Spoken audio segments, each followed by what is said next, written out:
G protein is attached to the G protein receptor but not activated yet. The signal molecule binds to the G protein receptor and activates it. GDP is attached to the G protein, but GTP comes along.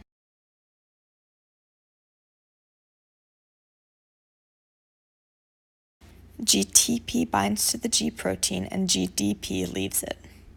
This new energy causes the G protein to start moving towards the inactive enzyme. Then the G protein connects with the inactive enzyme with the GTP. The GTP donates a phosphorus and activates the enzyme. This changes GTP to GDP. The G protein also moves back to the G protein receptor. The activated enzyme releases a molecule called IP3, which moves to the calcium channel. IP3 binds to the calcium ion channel in the smooth ER. This tells the calcium channel in the smooth ER to open. This causes the release of calcium ions from the smooth ER. The tyrosine kinase receptor has tyrosines and a signal binding site. These receptors start off separated. But when the signal molecule attaches to the sites, the receptors begin to move closer together. They also start to change shape. ATP starts moving towards the receptors.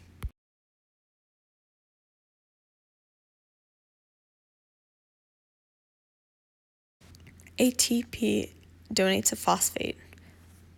It changes into ADP, and this repeats for all of the tyrosines connected to the tyrosine kinase receptor.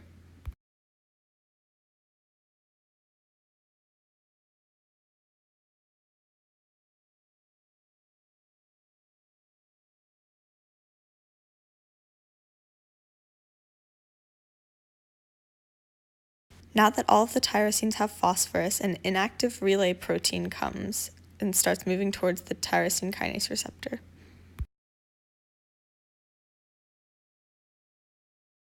The relay protein is activated when it touches the phosphorus. It begins to move away from the tyrosine kinase receptors and towards the smooth ER.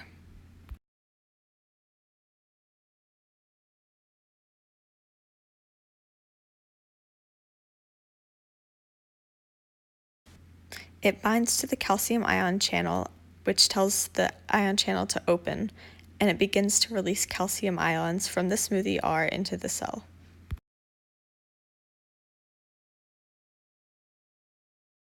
In normal cell communication, adenosine is produced through ATP breakdown, which produces 3-phosphorus and adenosine. The adenosine exits the cell through the protein channel.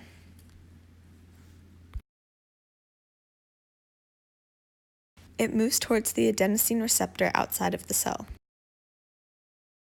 When it binds to the receptor, it tells the cell to slow down the rate of the cell signals. Caffeine, however, when it is introduced to the system, competes for the same spots as adenosine because it has very similar cell structure.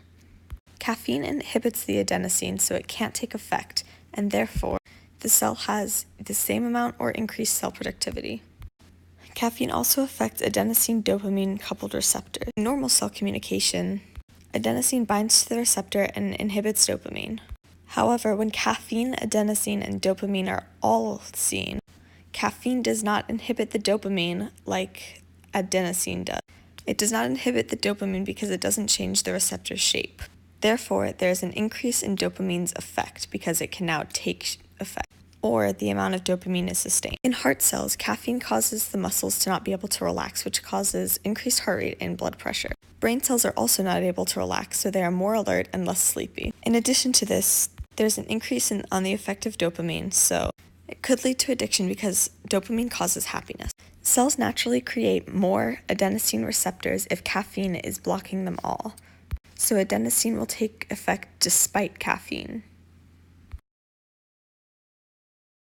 Treatments for caffeine is just to gradually wean yourself off of the drug. It has to be gradual because due to the increased adenosine receptors, adenosine will take too much effect if there's no caffeine present. But a gradual decrease leads to an equal or greater number of adenosine gradually, so it's more effective.